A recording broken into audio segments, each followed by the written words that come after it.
name's AJ. And my name is Bill, and welcome to A&B Sports Media, the podcast. Episode 2. Oh my God, we made it this far.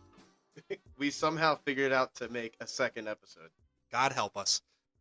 All right, we're going to do some recap from this weekend, the previous weekend, when we had some football going on. We talked about UFC last week, UFC 283. We're going to focus on football first, because UFC is going to be pretty quick. I'm just going to talk about some highlights that happened and all of my bets that I lost. Every single one. Yeah, it was a rough one this weekend. And to be honest, same with me. I normally do some touchdown prop bets. Yeah. And it kind of goes game by game. And I really expected the Bills to do anything. Like anything. Yeah. I had a Josh Allen Diggs parlay, and it was looking good. It did look good. Allen had a nice little rushing touchdown, and then he overthrew Diggs. He missed Diggs. Left, right, up, down, center Diggs. Wasn't a good game for the Bills. No, it was not. I was kind of shocked. I thought they would do so much better. And like the Bills Mafia, how it would go with the regular Mafia, you just get shot at the end of the street. All right. Anyway. Nice. But That's a Philly reference if you know.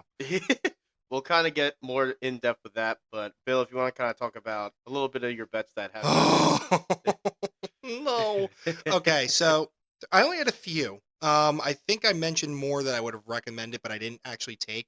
First and foremost, I do want to make this one bet out of the way. I did actually put $10 on something because I put $10 on the Jacksonville Jaguars money line. That was right after Mahomes got hurt. I thought that was going to be the most quick flip of money because I was like, Mahomes is hurt. He may be out. That is going to be huge. And then, it just turned out to be a high ankle sprain, and he said, hold my beer. I'm going to just come back and just win the game. So that was $10 out the window.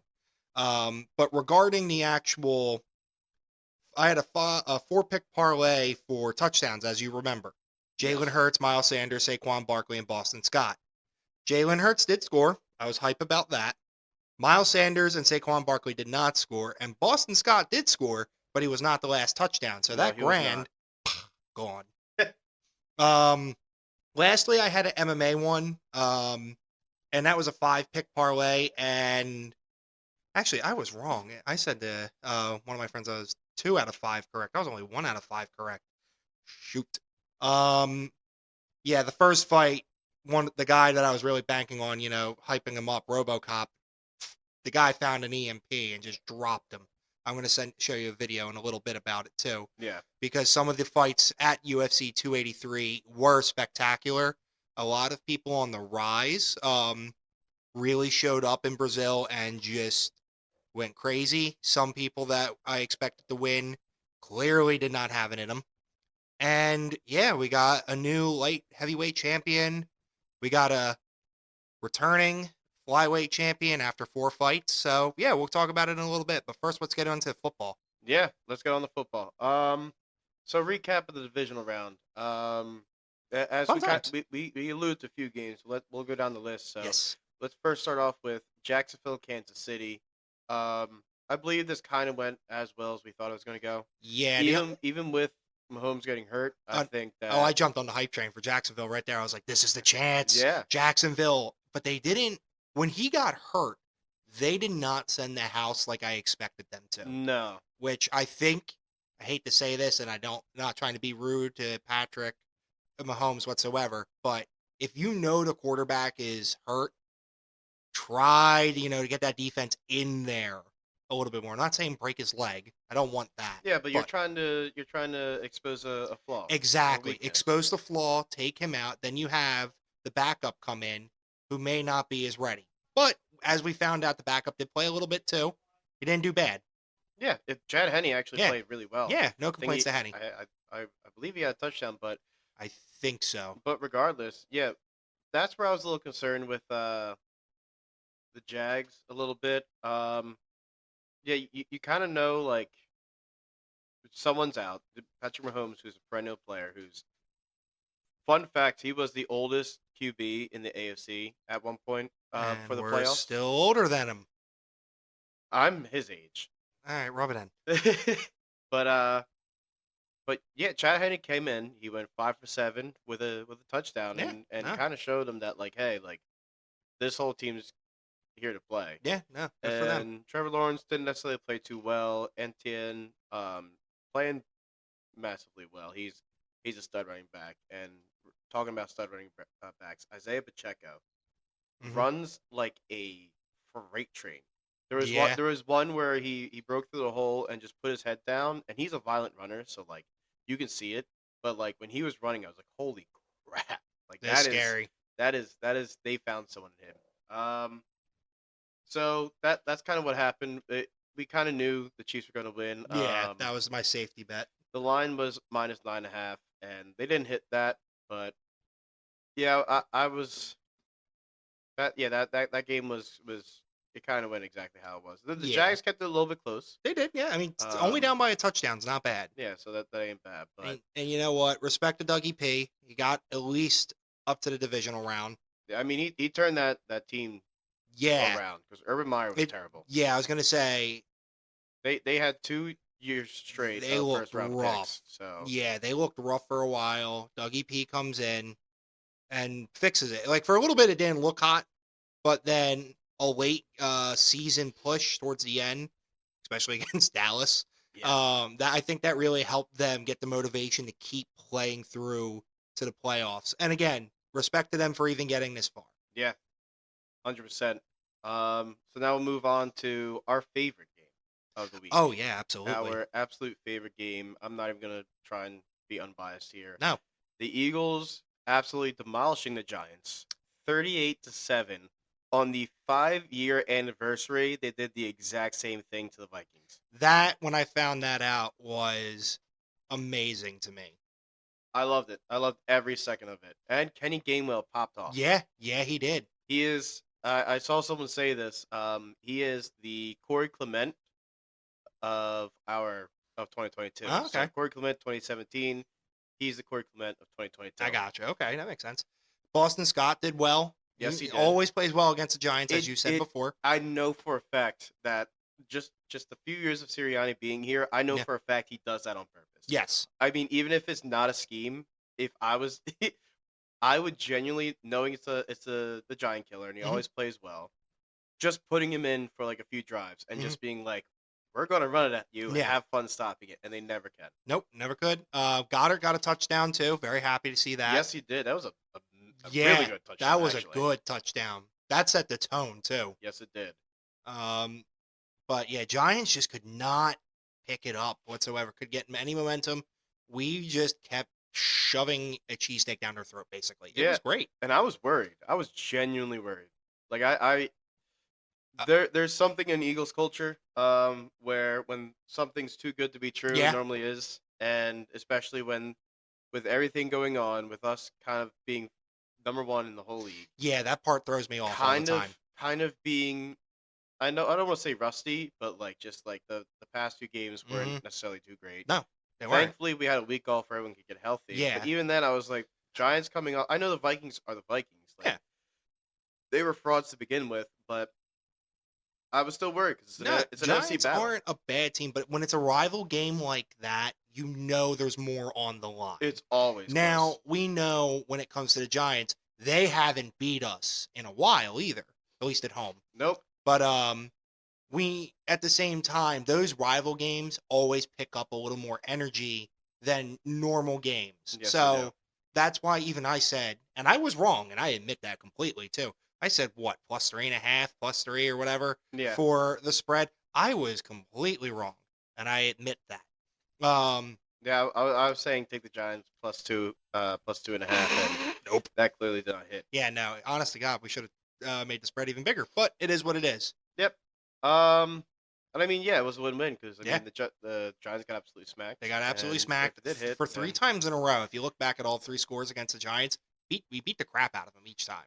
yeah, I mean the game before this we had the third string backup. And Yeah, it was, it was yeah, weird. It was a lot of weird kicking game. though. It was a lot of Yeah, kicking. it Ironically, was. Boston Scott got a touchdown, the one touchdown on our side for that Yeah, one. yeah, he did. Um, The over under of this game was 47.5. It still didn't even hit the over, which oh is yeah. it's kind of funny, but I forgot Um, about the over/under for this one. yeah, same. I did too. So that's how that went, and I was extremely happy with that. Um, Now moving on to a game that genuinely surprised me. Yeah, me too. Cincinnati and Buffalo. Yeah. Buffalo did not come to play. I don't know. They had home field advantage. They had the snow. Yeah, They had everything that would make a Buffalo win magical, and it just dissipated. yeah. There was nothing. As soon as the Bengals went up 14-0 in the first, I Yeah. immediately knew it was over. Like that's it. But barring a major collapse, which the Bengals, thinking back on it in Joe Burrow's tenure, do not have major collapses. No, they don't. Um, they the Bengals were going to play, Yeah. and I knew once I saw the I don't know if you saw it on TikTok or Twitter, Mm, but Joe Burr, good old Joe Burr, was doing warm ups, and it was a low angle shot. It was a yeah. video, kind of backs up doing a warm up, and he throws, but he does this saucy spin to it, Yeah. and doesn't even look, and it's just a dime right on it. And I saw that, and I was like, oh no, He's here to play. oh no, no, no, Bengals. Bengals are He coming came to to, play. to And I think the Bengals are definitely have a different type of motivation too, especially after how their season kind of ended with, the whole Hamlin incident. That game didn't get counted. They lost, home field advantage because of it. Not we don't know if they could have or couldn't, but still, yeah, they had to come out and go basically, we don't get home field advantage. We're gonna make this our home. exactly. And better get your refunds. That was hysterical. It's such a great line. Something I it became more social media relevant, but Diggs was furious with He Allen. wanted to walk out. I think he did walk out. Yeah. After the game, he got dressed and just walked out Yep. without addressing the media. There were still coaches that were on the field Yeah. that didn't even get back to the locker room, and I think it was Duke Johnson, the running back, Yeah, actually he had to pull pulled him him back back in. in. Yeah. But yeah, I mean, to be fair, they've been here multiple times. Mm-hmm. Like they've been where they've been the best team or one of the at least top two in the AFC, and just kind of slowly becoming the Cowboys a little bit. Ooh, that's a horrible saying. I'm sorry, Bills Mafia. That's a terrible thing. Don't come after us for that one. But I mean, to be completely honest, Mhm. I root for the if anyone in the AFC, I root for the Bills. There's just this weird like respect Yeah. dichotomy No, between I Bills respect the and Bills a lot Bills too. and Eagles. Like if the Eagles aren't in playoffs, like all Eagles fandom is rooting for We the just go for Bills. the Bills It because it's just some it's a nice synergy between the I two agree. fan Yeah. bases, and I think that if there was ever a Bills Eagles Super Bowl, Oh, it'd the be lit. the world wouldn't recover. No. There would be tables broken. There would Oh, be yeah. We'll just stick with tables. I've been wanting to make it as a goal because I've loved going to sports games and everything like that. Obviously, I love going to Eagles games, tailgating, the camaraderie. Obviously, us screaming "Go Birds" over and over again, Yep. huge. But I always wanted to go tailgate an away game. But the one I wanted to go to is the Bills Yeah. because apparently they're also very warming and welcome to you. Oh yeah. But they match your energy and will have a blast Oh, and have a great 100%. time. I'm all about that. So I respect the Bills for that alone. And they're always my other team. And like you said, if the Eagles lose, I want the Bills to win. 100%. And and the Dolphins too. Dolphins are close second. Shout out to Austin, our renowned Dolphins fan, Our one and only. our one and only. But and it was interesting. Kind of see this fall apart, and obviously Yeah. Diggs is a diva. We all Yeah. knew this, but it's a scary thing when the diva is in the right Mm-hmm. because then they won't stop. Yeah. No, that's true. Um, the over here was 48.5. I honestly thought it was going to hit the over, but Well, yeah, we expected more of a high shooting game, but Bills really couldn't pick up much. Again, only a touchdown and a field goal. yeah, That's Josh it. Allen. I think it broke his 9-game streak of always having a touchdown in the game. Ah, Um, yeah. so this is his first game in a while where he didn't have a Mm, passing touchdown. yeah. So that happened, and the Bengals ended up moving forward, and that's going to be a clash with Kansas City. And I would have to say this game honestly kind of bored me a little bit. Yeah, I was shocked by this. I expected so much more.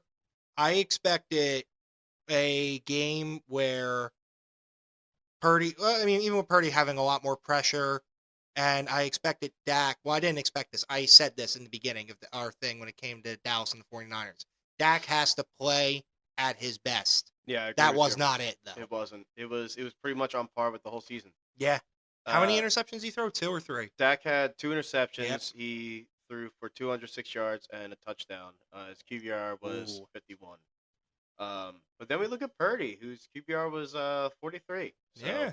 but even Purdy wasn't even looking like Purdy a little bit. Like Nah, he nah. was doing a very good job of protecting the ball, kind of It managing was the a, game a little bit. it was more of a defensive game than we expected. It was. I mean, when Elijah Mitchell and McCaffrey, both are only averaging 3.5 yards, and then Elliott has found this weird niche of just being the power guy. Yeah. But even then, like he was trying to turn out yards and just couldn't. Yeah.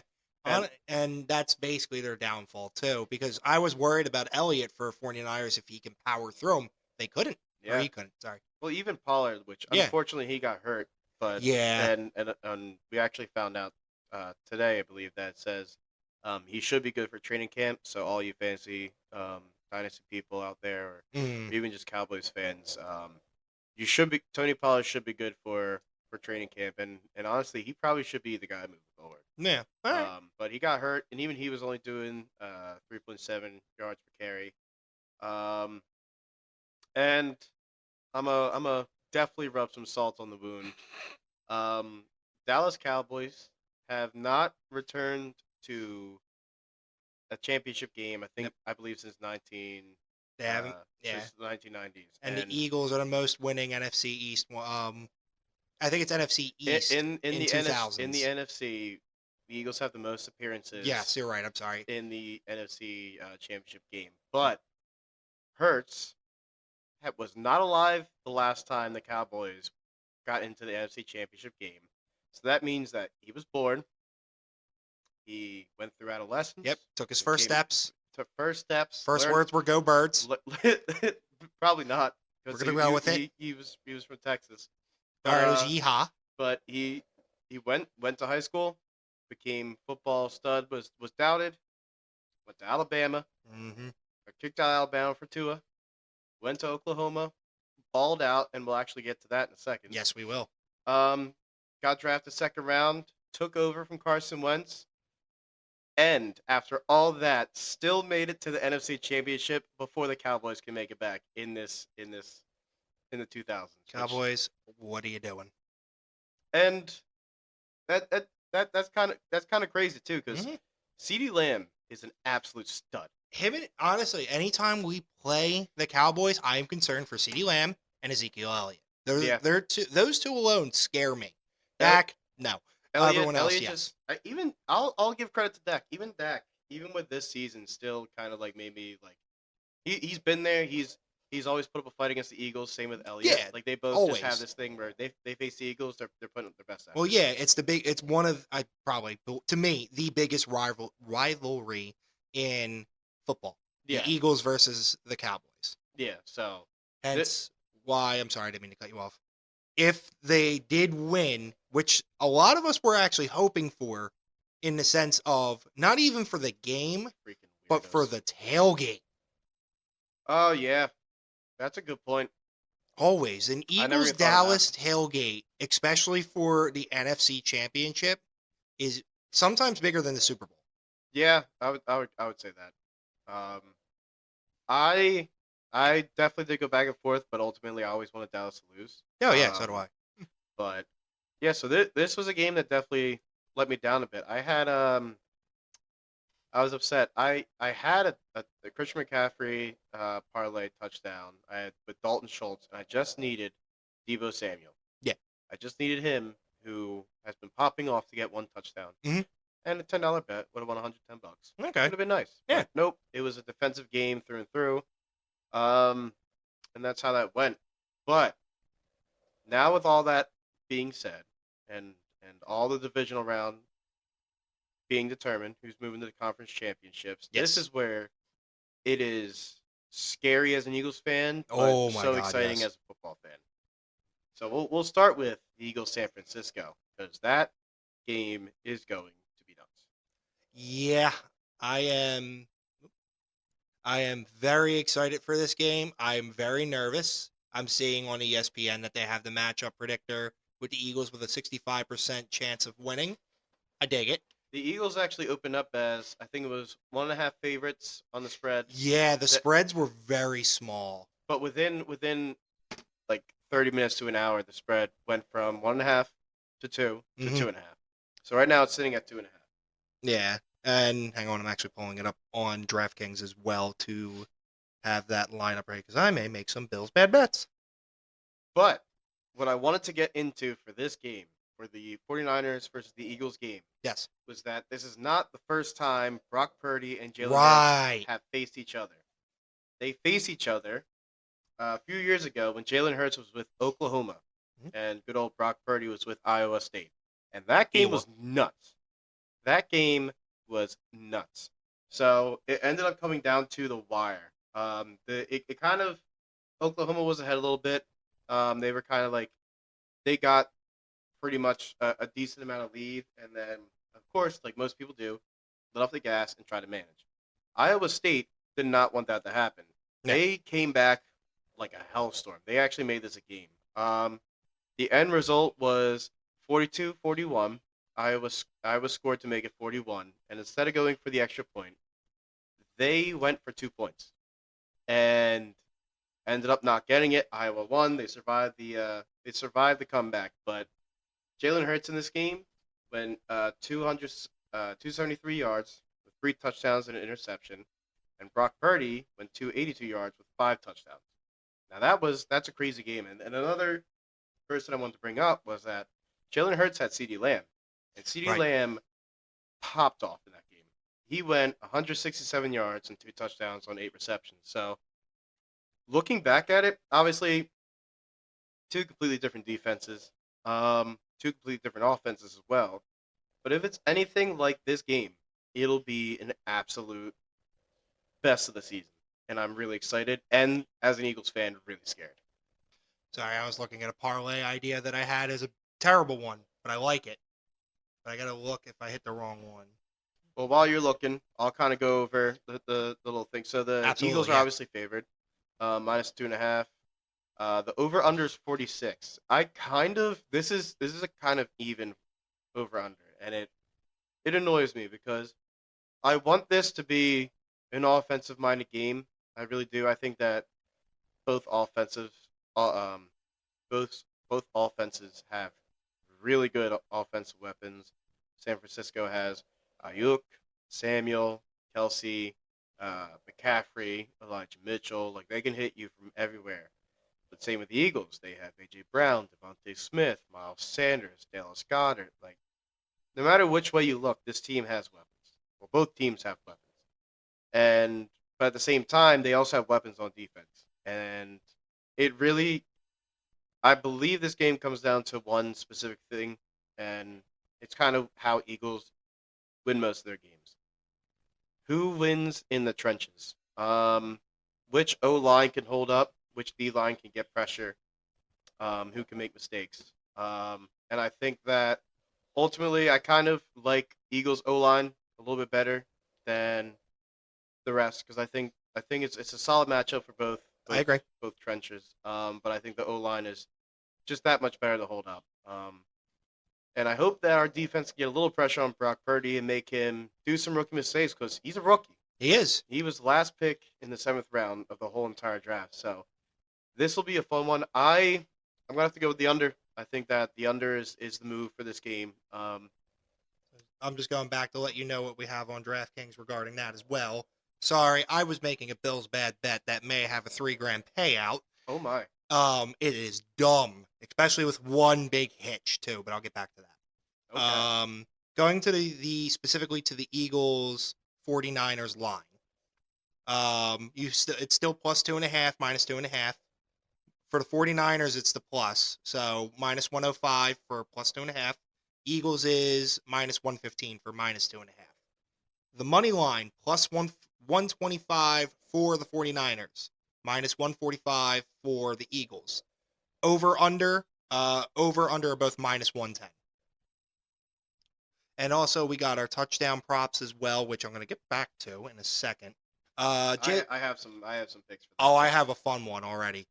You want to hear it? This is the first Bills bad bet of the day, and it came to my head because it is dumb. So it's actually two different bets because the way DraftKings works is you can't parlay multiple touchdown scores at once. You have to do same game parlays for each for each team. I Yeah. tried, it didn't work. I don't know why. Yeah. So I have a 4-leg parlay, which you can actually split up into two different parlays. The first one is for the Eagles and the 49ers. Jalen Hurts and Brock Purdy to score. That's plus 1,500. Not bad. I also then said, screw it. Let's see what happens here. Bengals and Chiefs.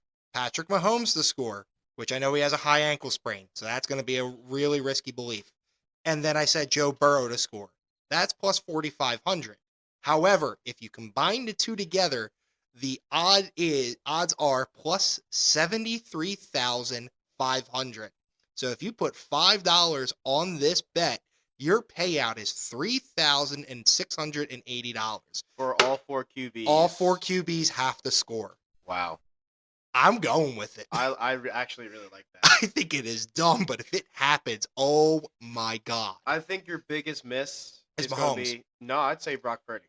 Purdy, really? I'd say Purdy. I think that I've seen him score, so that's why I'm believing in it. Yeah, but out of all 4 of them, I would believe he would be the least likely to score a touchdown. Mahomes actually has the highest odds of plus 800. I think Purdy was like 700. Does he really? And I think that's because he's injured. I guess it is because of the high ankle sprain. It's for Mahomes specifically. It's going to have to be a QB dive, I think. I don't. He's a warrior. I know he is, but I don't know if they're he'll going to push- risk him. That's what I'm saying. See, I would agree with you, but it's playoffs, and Mahomes is a go all out type of athlete. I'm making this bet right now. And I think that he, in the midst of things, will try to get that extra yard, Fair enough. even with a high ankle sprain. And that's just who he is as an athlete. But when I'm looking at some Eagles versus 49ers touchdown bets, because those are my bread and butter. Those are my favorite things to do. I kind of like Jalen Hurts at plus 110. It is a good bet. I'd take that. Like you're not getting much there, but he's scored a touchdown last week too. Oh yeah, that's what I believe. Jalen Hurts would score anyway. I am I'm definitely gonna do your bet. I think I'm gonna put $5. As you should. That's the maximum that we bet. $5. What I would say is that a sneaky one again this week. They might use Miles Sanders more in this bout just because I think so. last week they didn't really. Well, last week because they were up. Yeah. And pretty much the last few drives where Kenny Gainwell popped off was like they were already they were winning. They even put Gardner Minshew in at one point in a playoff game. They could, yeah. So, but I think a sneaky one, and leave this to you because I'll probably go with Kenny Gainwell, anytime scorer. That's a good one. Or Elijah Mitchell. I keep teeter-tottering on them. Elijah gets definitely more play time than Kenny Gainwell, but they're relatively the same. Elijah Mitchell is plus 290. Okay. And Kenny Gainwell is plus 400. But I would definitely say a solid Jalen Hurts, Kenny Gainwell, and then Christian McCaffrey. Those would be my 3 touchdown scores for this game. McCaffrey just their run game or pass game, or receiving game goes through McCaffrey, and he'll get a touchdown either way. You know what? I might do some defensive props too. We'll say. All right. Well, while Bill's getting really into it, I kind of give it to the Eagles this round. It's gonna be a close bet, but the way I see it is Eagles have home field advantage, coming off an absolute diabolical win. And honestly, I think Eagles Stadium too is probably one of the harder stadiums to play in. 100%. Not even because it's loud, and it is loud when you're there. It's the fans. It's awesome.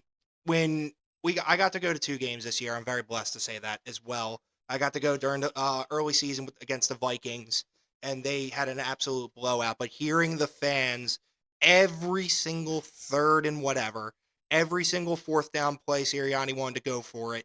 Anytime they were on 3rd and down, every fan is losing their mind, making sure their team, the our team knows what's going on, but their team can't hear crap. Yeah, And and also, we're a little bit more vulgar, and a little more handsy hand gestures, a lot of hand gestures. And I am one of those too.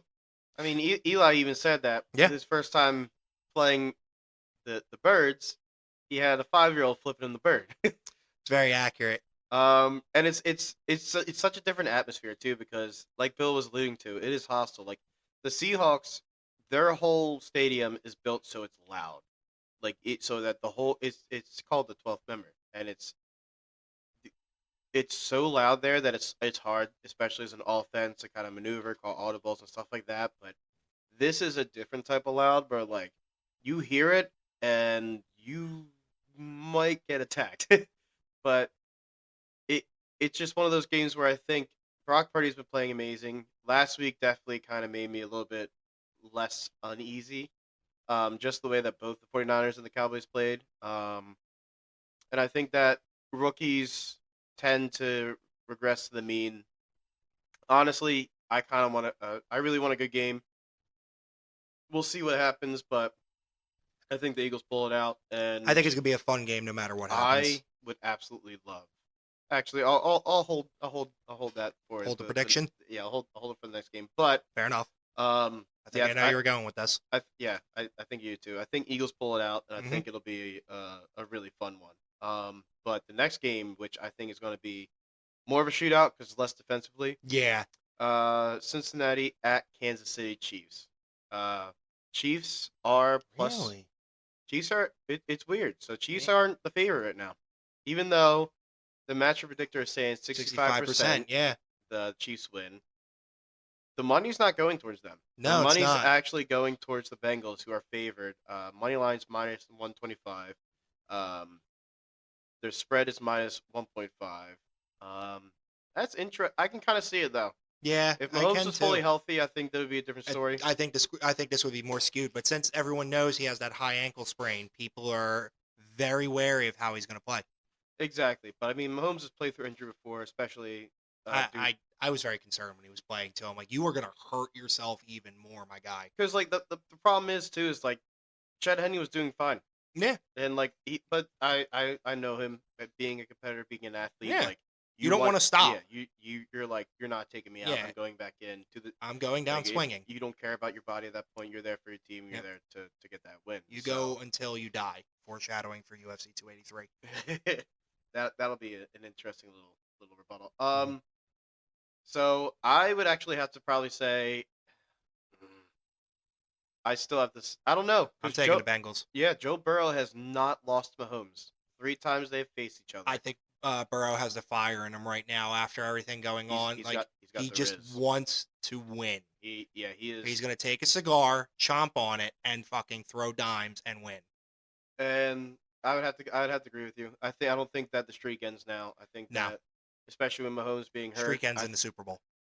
well he's not playing Mahomes in the Super Bowl, but Not what I meant. yeah, I would say yeah, Burrow definitely brings his team to a win. I Hmm. think if Mahomes was healthier, this would definitely be a different discussion. But I agree. I think the injury, like I've said, just plays such a massive part. Overall, though, I think it's totally possible for Kansas City to win. I mean, Kelsey's a great player too. oh my god, I'm not even like they have great offensive weapons. It's the fear of the injury, but it's only the good news is it's only a high ankle sprain. It's not his leg's broken, he tore anything that we know of. yeah. But he can. I know it's only a week, but during that time he can rest for what he can, heal up, cortisone shots probably, and he'll be up and running again. Um, I yeah, I would agree with everything you pretty much said. Yep.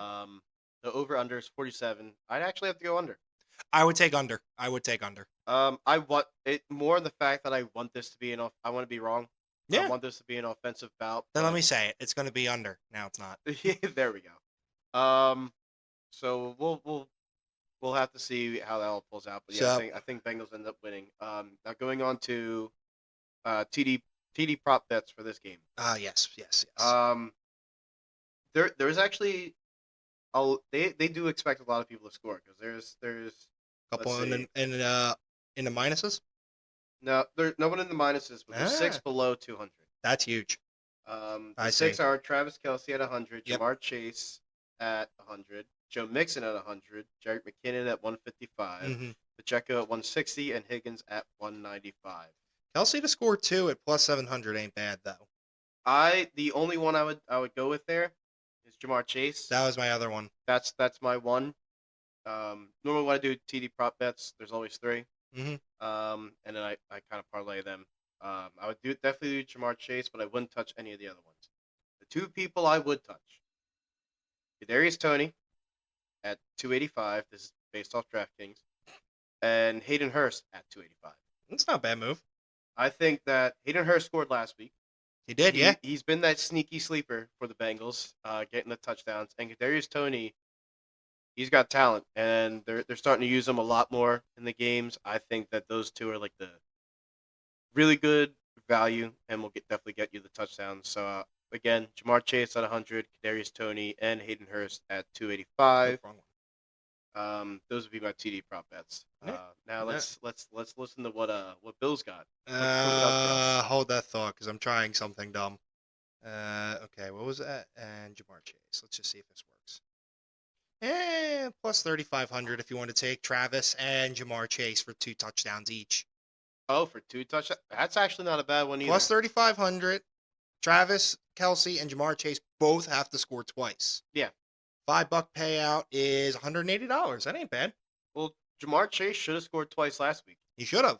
And I almost took the plus 2 touchdowns from him. I'm happy I didn't. But Yeah. they brought it back on review, which I definitely think was wrong. I consider that a catch, but it is what it is. It is what it is. But I actually like those two. No, I would like actually. those two a I'll put lot. $1 or 2 on that. I'll probably put $2. Nothing big. And also, Travis Kelsey scored 2 touchdowns last week as well. So Yeah, you know what? Fuck it. We'll do 5. there you go. $5, $180 payout. Travis Kelsey. You know what? I'll switch my bets to that. I think if you want a sleeper bet, do either Tony or Hurst. But I like this. I like those 2 touchdowns. The double up. Yeah, the double up. There we go. Yep. I think that's far fetched enough. Where if it hits, it's going to be fun as heck. But Yeah. if it doesn't, like it's not a big deal. We knew it wasn't going to hit. relog again. So that's a $180 payout on $5 bet for, again, Travis Kelsey to score twice and Jamar Chase to score twice. It's a 2-leg parlay.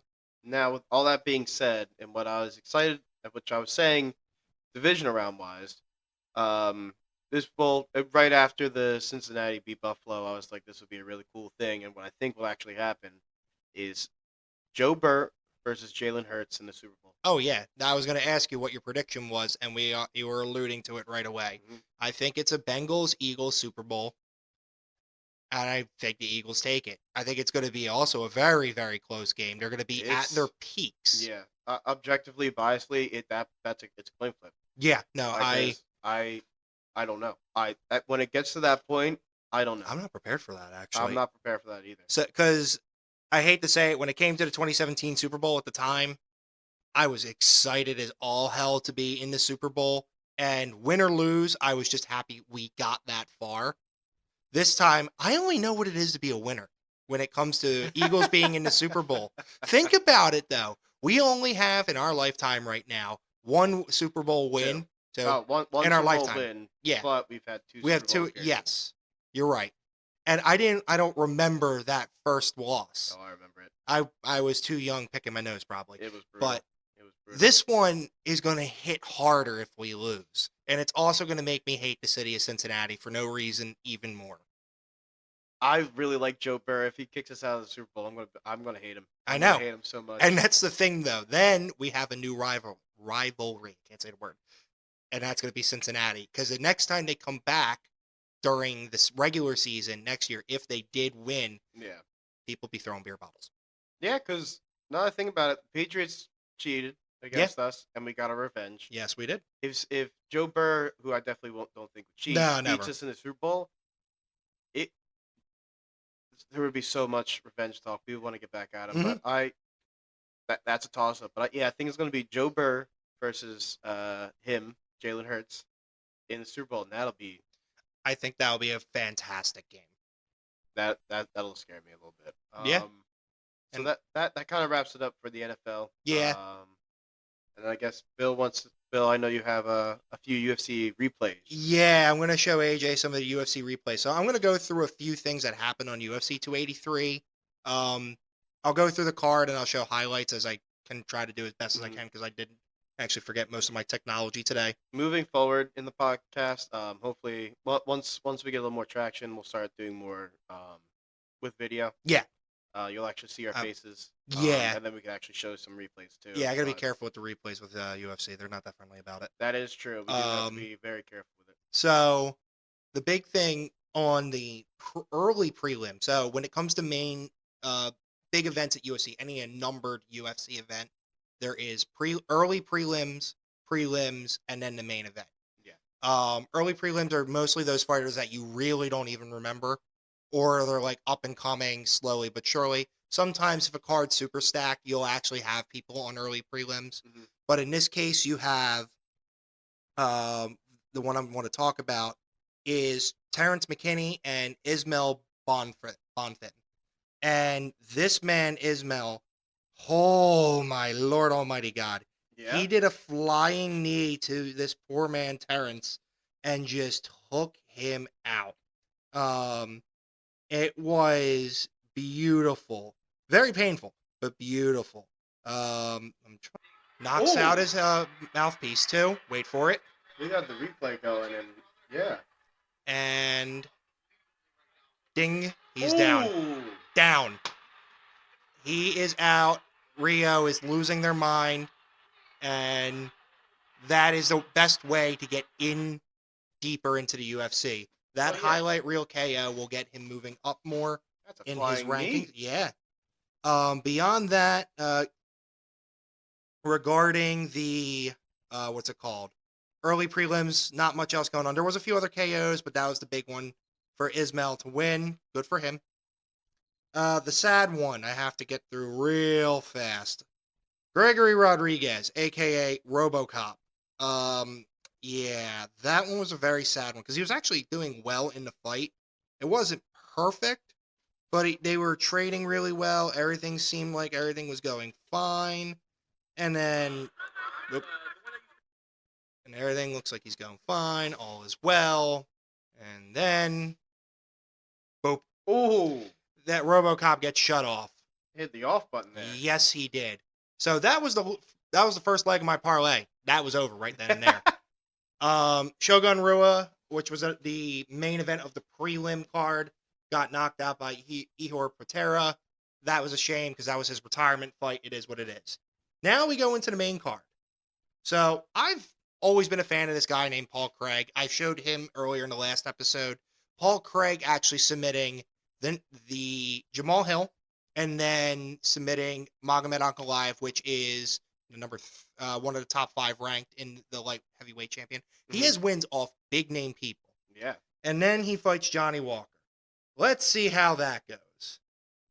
They're striking going at each other. It's a little bit slow at the moment. Looking for their opening. Yep, basically. And then Johnny Walker gets goes for a body kick. Paul Craig. Knees. Oh, Yep. That's, Yeah. That's game. Paul Craig. So basically, what just happened was Johnny Walker goes for a body kick. Paul Craig, who is supposed to be the submission artist, holds his leg as he gets caught, and instead of doing anything with it, Johnny Walker, with an incredible feat, by the way, starts striking from there while he's up on one leg and TKOs Paul Craig. So Paul Craig, my second leg, out. I actually think at this point, Paul Craig definitely needs a downgrade in fighters. He may have to start. He may have to. He's probably going to be dropped into the top 10 of the light heavyweight division, probably number 12 or 13. He's probably going to now have to fight unranked people to defend his spot. He's on a 2-fight losing skid. Not looking good for Paul. He needs to really round out his game. He's too reliant on his jiu-jitsu and definitely needs to work on his wrestling because he had a single leg that he could work with, but he held it and then got smacked around. Johnny Walker, props to him. That brings him up into the top 10. I think, honestly, if he can keep it up, he can definitely crack the top 5. But up there are a bunch of killers, so we'll see how it goes. Yeah. The one fight I did gloss over, and I'm kind of sad that I did, but at the same time, I wasn't sure how it was going to be. Lauren Murphy versus Jessica Andre. Oh my God. That was, I can't show you the video, AJ, because it would probably violate every website. It was just a bloody mass murder from Jessica. Oof. Lauren Murphy was a punching bag for 15 minutes straight. Really? Fantastic combos, a lot of striking. It was very high output from her. So props to her for winning. I have a rant to go on about that later because also one other fight sets this off too. But very good props to Jessica. If you want to look up Lauren's face after the fight, it looks horrid. I wish her a very speedy recovery though, because that definitely had to hurt. Was it similar to the one you showed me last week? Yes. Oh wow. No, not like that. More Okay. swelling, a lot more swelling. Okay. Gilbert Burns. Props to him. I had Neil Magny as a chance to win. But Gilbert Burns literally walked up to him first round, 45 seconds in, submitted his ass. Good for him. Not even mad. Or is it 4 minutes and 15 seconds in. Proud for Gilbert. That was a big win for him. He's still a very tough fighter. I hope that he fights Bilal Muhammad next if that has to happen. If not, give him Colby Covington because he's not fighting anyone right now. On to the co-main. Davison Figueiredo versus Brandon Moreno. I was hyped up for this fight for years. As I've said in the last podcast, I've been watching them since Figgy won versus Moreno won.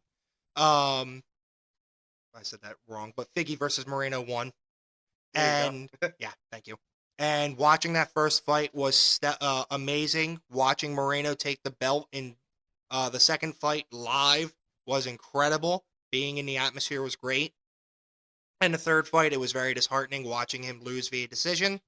The fourth fight comes in. The series is 1-1-1. Win, lose, one draw. So this one takes it all. It was kind of disappointing. So what happened was Brandon Moreno was doing very well. Was actually piecing up Figueiredo excellently. Striking was good. Using his takedowns. It wasn't as hectically like a super fight, them beating the crap out of each other. It was smart fighting. Yeah. Takedowns for control points, trying to go for submission attempts. Great striking still was feathered in there. It wasn't all of it, but it was good. Yeah. The thing that happened at the end of the fourth round, Brandon Moreno throws basically like a very awkward over left hand, I believe it is. Mm-hmm. Overhand left. And it hits Davison Figueiredo perfectly, though, in the eye. So perfectly, it makes it swell shut. It had it, unfortunately, for the fans, the fight had to be stopped via doctor because he could not see out of that eye whatsoever. Yeah. So for 4 rounds, we were getting a very good fight for it to just be cut right then and there. Yeah. But as a Moreno fan, I am glad that he won. He is now the champion. At this time, Mexico had their first champ once with him, and now he's continuing to reign. Very glad. He should be fighting to rank 2 eventually, but that's down the line, and once we have more details. Last fight was the light heavyweight champion fight. Jamal Hill versus Glover Teixeira. That was incredible. It was 5 rounds of Jamal Hill showing the world he is champ. And I'm not dissing Glover Teixeira whatsoever.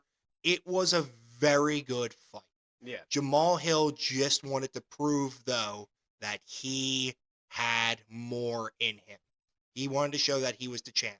He had excellent striking.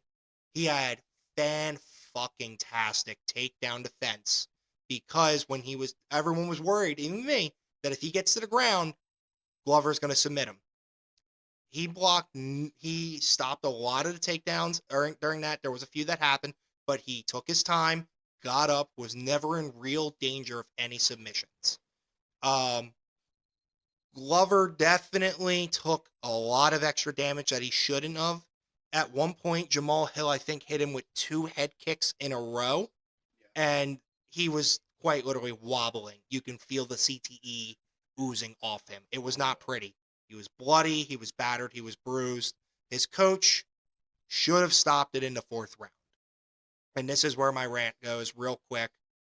And I think this goes for any type of fighter from boxing, mixed martial arts, kickboxing, Muay Thai.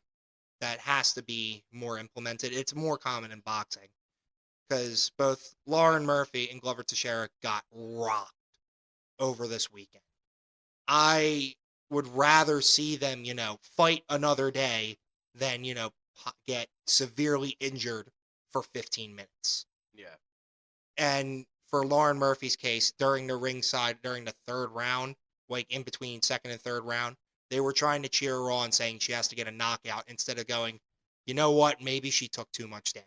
Yeah. Maybe she should pull out. The coach on Glover's side, I don't know if it was the coach or somebody in the corner was talking about stopping it, but I think Glover, with his own pride, wanting to go out on his shield, kept going, Yeah. which I get because you're in the moment, the adrenaline's kicking, all of that. But at the same time, if you're a coach and you know your fighter is not looking good, I personally be the first one to throw in the towel. And I know that's a lot. That's very controversial because people want to go out on their shield, they want to go out swinging. I get it, but at the same time, you live to fight another day. I It's not worth your health now if you know you're especially gonna be fighting later. yeah. I'd rather you hate me than you be dead. Exactly. Um. And plus it builds up too. Like 15 minutes of fucking getting kicked in the face, punched, kneed in the gut. You're gonna be peeing blood. It's rough. Yeah. And I know it's not. Again, it's controversial, but at the same time, you got to do what you got to do for your health, and hopefully your coach will also do the right thing. Now, speaking of which, Glover Teixeira actually did retire on that fight too. And it was a shame. Glover Teixeira had a hell of a career. Did become lightweight heavyweight champ. Um, light heavyweight champ. At 42, and God bless him. I honestly think Glover was a icon for the sport. I Yeah. have no ill will against him whatsoever. Even with the rant before, it was just about his health.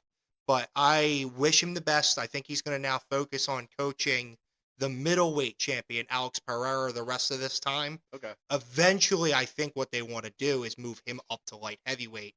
And honestly, for a UFC perspective, if they want to make some money off it that way, have Alex eventually move up to light heavyweight while Jamal Hill is still champ.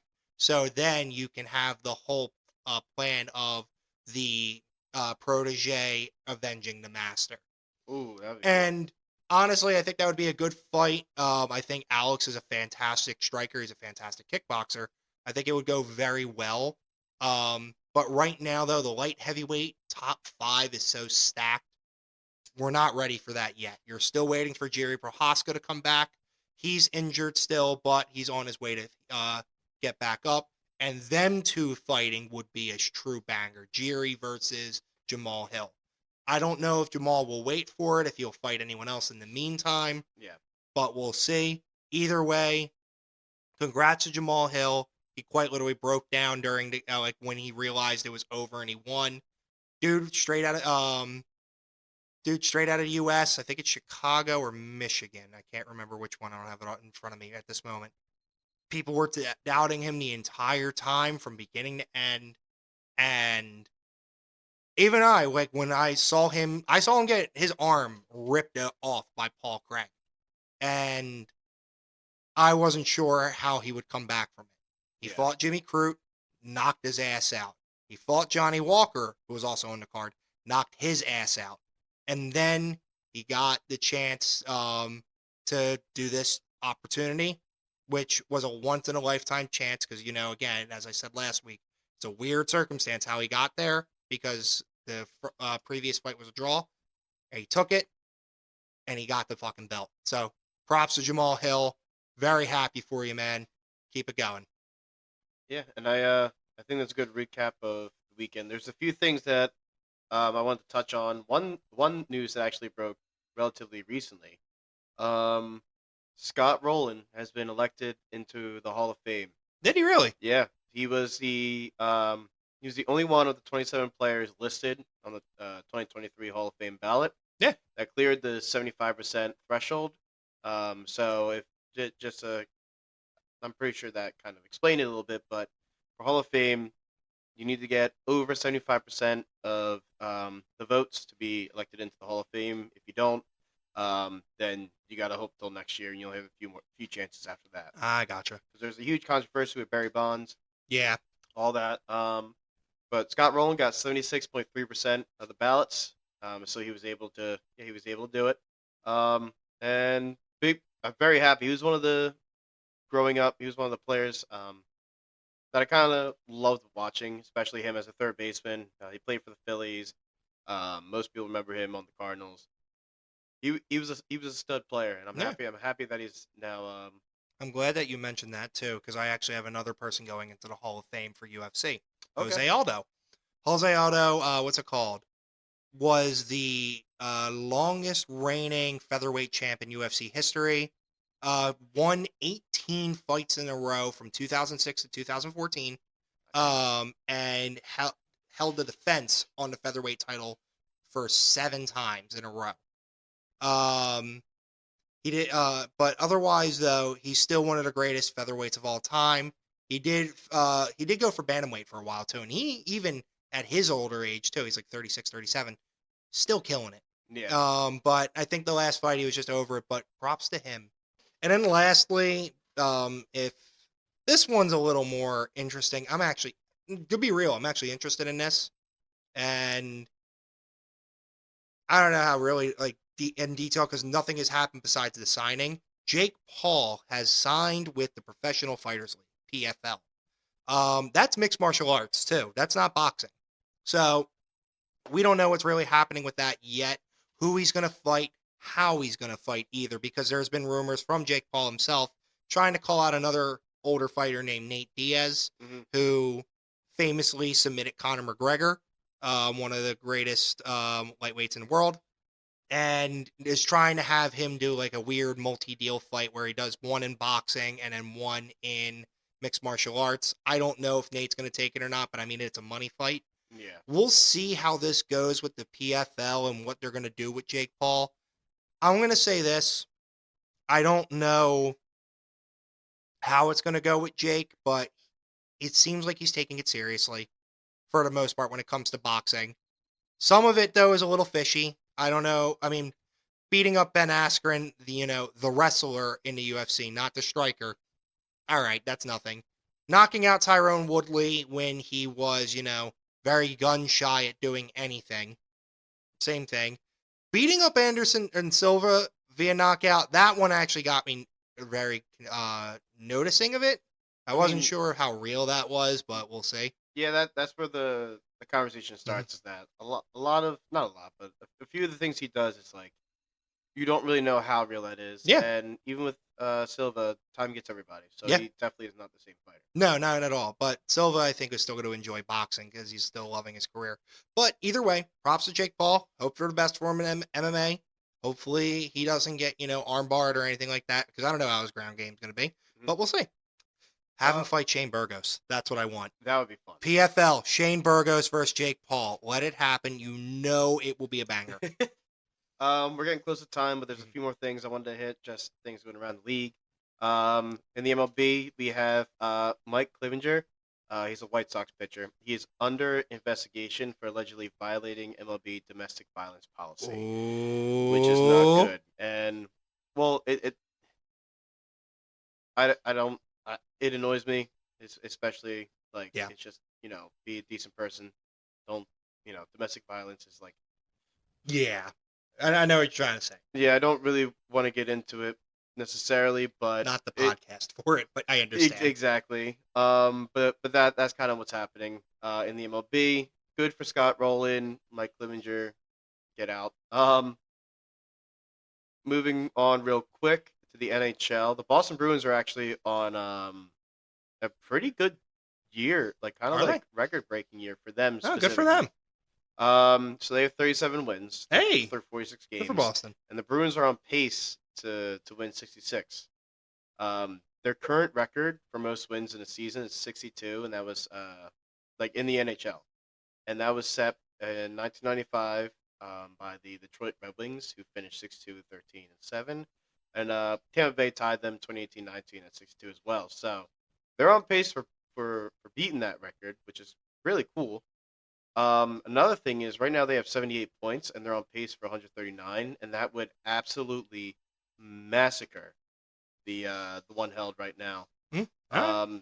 So it's really cool to see. Yeah. The Bruins are all they've all. I feel like they've always been like competitive no matter what, Yeah. and seeing them kind of flourish like this, Good for them. it's pretty cool. I mean, I've given up on the Flyers this year. Sorry, guys, but Yeah, same, absolutely. And lastly, kind of just wanted to talk real quick about some QBs that are up in the air right now. oh yeah, I know we talked about a little last week, Brady, so I won't really Yeah. touch on that because I think we both agree the Oakland. Raiders. Or yeah, Lamar Jackson. That's a good point. I didn't even think about Lamar. I know he's not doing so hot with the coaching staff there though in Baltimore, right?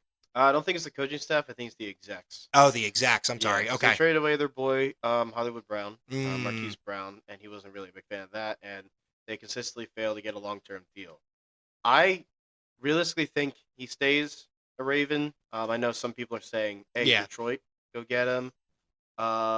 There's a few other places. Realistic, I don't see this happening, but if he doesn't necessarily get something, maybe the Texans.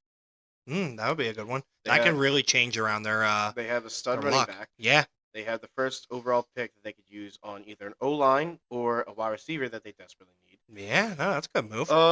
There's a lot of things that the Texans necessarily really need to get fixed, but it's not that crazy to think considering the Jags literally went from last place team to going all the way to the divisional round. So Yeah. sometimes all it takes is a QB. I think they need one. And lastly, Rodgers. Aaron Rodgers. Where do you think he goes? How old are Rodgers again? How old? Yeah. I don't know. He's old. He's old. He's in his late 30s. I don't know if anyone wants to pick him up. Aaron Rodgers is 39.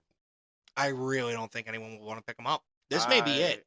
I don't think so. I think, if anything, he may get like a 1-year contract somewhere, but Yeah, I think he gets a 1-2 year contract. I just But don't see it keeping up. I think it's time in the pack. I know the Packers.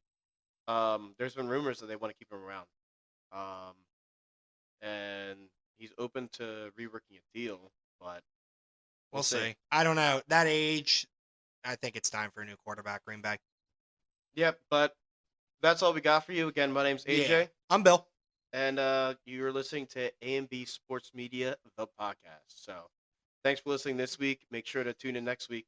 And if this is one last thing I wanted to bring up too, if you have any comments, questions, and anything along the line you want to send us to ask on the air while we're doing this, please reach out to billandajmedia@gmail.com. Yep. Make sure you reach out to that. Don't think too hard on why it's B first when it's A&B Media. Because I made it. But also too, if you ever, we're very active on Twitter. Yep. Our handle is at AB Sports Media. So please reach out, comment, follow. We'd love to talk sports and sports gambling with all of you. So, Absolutely. Tell us your bad bets. We'd love to hear them too. Oh, absolutely. But again, I'm AJ and that's Bill, and thank you for listening to A&B Sports Media. Thank you. Have a good night.